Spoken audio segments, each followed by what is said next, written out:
So, hello guys. Good evening. So, wag na tayo magpakita kasi tinatamad naman ako. So, pa-skip na rin naman na in a bit. So, may naalala lang ako ikwento kasi nakita ko na naman yung mga connect the dots, mga pantal sa aking katawan. So, eto nga, story time. Nagburakay kasi kami June 27 onwards. So, yun nga, ang kwento ko lang naman is kung saan kami nag-book ng hotel accommodation.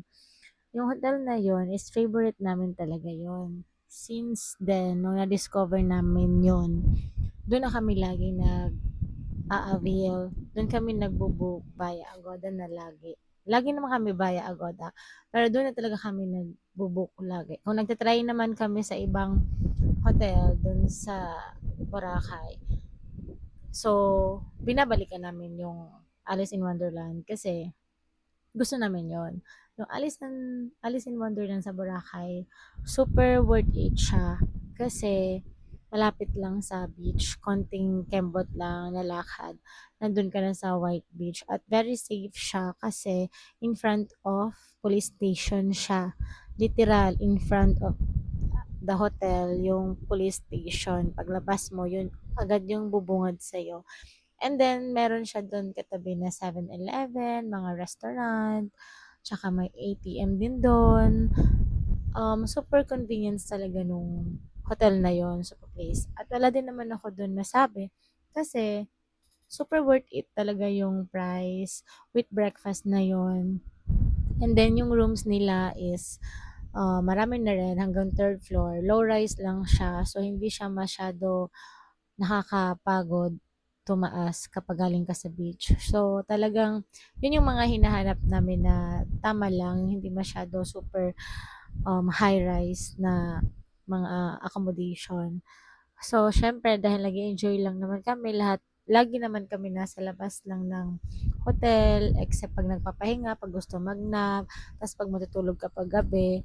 Kasi naman, ako naman, ang perception ko, ang gusto ko, sulitin yung beach, yung pag-stay doon, hindi lagi mag-stay sa room. So, yun naman yung gusto ko. Pero naman, kasi, sa aming dalawa at sa asawa ko, mas gusto niya din talaga ang practical. Sa aming dalawa, mas practical ang asawa ko kaysa sa akin. So, syempre, naisip ko rin naman na tama naman yung sinasabi niya na hindi naman worth it na kukuha ka ng room sa mga bakasyon namin na super mahal. Tapos lagi ka lang naman nasa labas kasi ini-explore mo yung place kung saan kayo pumupunta. So may point naman siya doon. So, syempre ako naman as tagahanap ng mga accommodation, syempre number one yung CR kasi OZ talaga ako sa CR. As in, OZ ako. Hindi ko ma-explain kung bakit. Basta ayoko ng something. Anyway, basta pag, alam niyo na yun sa mga babae. So, mostly karamihan ng babae. May mga lalaki din, syempre, OZ sila sa mga CR. So, number one yun na mas gusto ko. Okay ang CR for me. Yung feel ko na, uy, maganda dito, so okay na, dito na lang tayo. So, yun nga, um, sinabi ko nga kanina, di ba, na wala naman akong masabi sa hotel na pinag-stayan namin. Ang sa akin lang is first time kasi ito na nangyari. So, para sa akin, ngayong taon, kung makita man to or may nag-share naman ito para doon sa owner, gusto ko lang naman na iparating na ito yung nangyari sa akin last June 27, 2026, yung nakagat ako ng bed bugs. And then, yun nga, ang sinabi ko nga din naman sa reviews ko yung totoong nangyari. So, siguro dahil sa sobrang tagal na nitong accommodation na to, since I think 2015 ata sila. So, mas matagal na sila kasi nung pumunta pa ako way back, first time kong pumunta ng Bora ng 2019. Ando na talaga sila. Since then, nakikita na namin yon. And then, nabook namin yun. Na-discover namin na maganda doon mag-stay. Way back 2021. Nag-start ng 2021 or 2022. onwards up to 2022 to 2026, doon na kami nagbo-book. So, doon yung nag-start. So, syempre, every year, every year kami doon nagbo-book sa kanila. So, wala naman nangyayaring ganito. Ngayon lang talaga. So, para sa akin, para maiwasan, dapat asikasuhin na nila yung owner noon na hotel para wala na masyado mabiktima yung mga bedbug surot. Kasi, napaka-irritating ang itchy niya, 'di ba? Tapos talagang makikita siya sa mga legs mo, sa neck mo, sa braso mo, all over your body. Pag kinagat ka niya talaga, as in makikita mo para ka nang may connect the dots, girl, you know. So, yun, tsaka itchy siya. Buti na lang lumabas tong marami ng mga dots na to, yung kinagatan, yung nakagat ako ng bed bugs is pa-check out na rin kami. So, nagmamadali kami mag-check out nun kasi um, malilate na kami sa plane, hinahabol namin yon. Kaya hindi na ako nakapag-raise ng concern. Hindi ko na to sa kanila napakita personally. Pero yun nga, may proof naman ako. So, yun lang. So, kailangan yun na maglinis.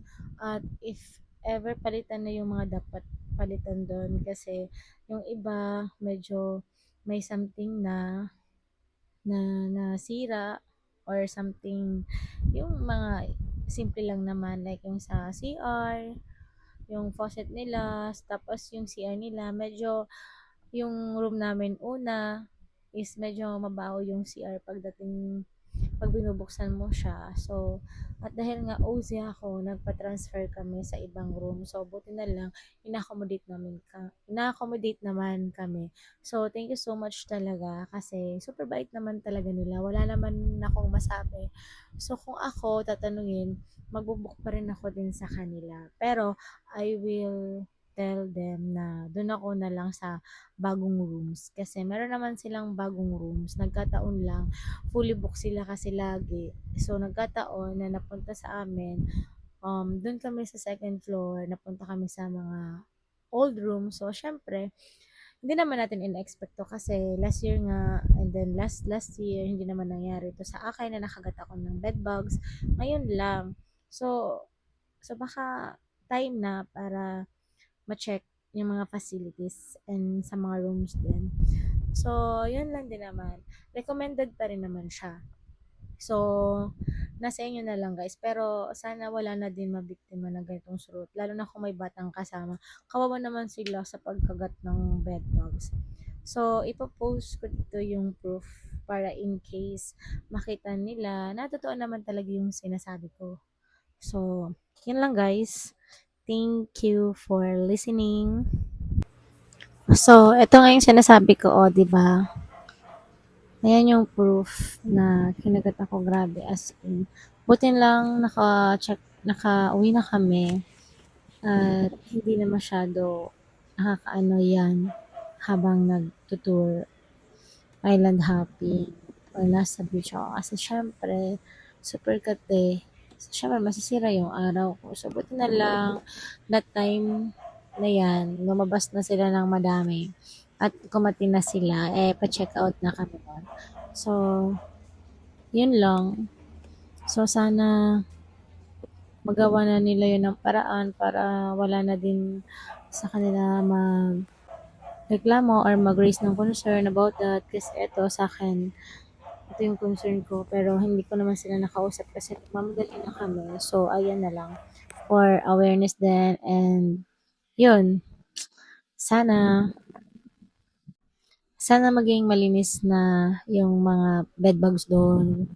Kasi hindi namin yun nakita eh. So, baka nasa ilalim yun ng bed.